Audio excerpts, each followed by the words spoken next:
Now, a traffic impact alert continues for a major downtown detour as crews work to fix a massive sinkhole which has formed under I-44. And tonight, we're getting a look inside the 30-foot deep crater.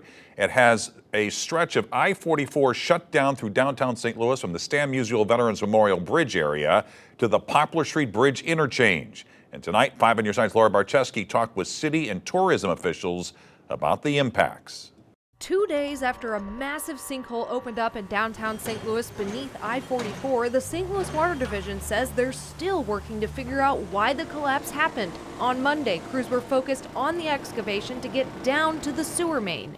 The sewer main in this area is pretty deep, 30 to 35 feet deep, so that's requires a pretty large construction project to get down there. They're working with MSD, the Streets Department, MoDOT, and other utilities to fix everything that's been impacted below and above the street. For a hole this size, we want to make sure that it's safe and that everything's structurally sound. Utility crews are working at several sites in and around the sinkhole, but officials say the main site has stopped growing. So you might see some folks out there kind of digging out a little bit, but that's a controlled dig. We're not seeing large sloughing of dirt or sediment off the wall. So if you were headed to the Dome at America Center, you would literally be driving right through here. Dome employees were asked to work from home for the time being to avoid any further traffic around the sinkhole.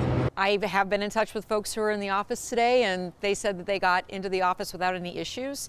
So really, I think a lot of it is finding an alternate route. Explore St. Louis's Catherine Neville says luckily right now they don't have any very large public ticketed events until the Chris Brown and Usher concert in mid-July. We are communicating directly with event planners so that they can get in touch with their attendees and let them know take a little bit more time on your way getting downtown. Neville says they're always concerned about the impact things like this can have on our downtown. My suggestion would be go down to the landing, come downtown when it's safe, when you're able to, and patronize these folks because, yeah, it's a hit for them if they don't have lunch crowds, if they don't have folks coming in for dinner. Reporting in St. Louis, Laura Barczewski, 5 on Your Side. And we have detailed information about all of the closures on our website, KSDK.com. Explore St. Louis also suggested taking Metrolink for bigger events downtown during this time to avoid some of the traffic.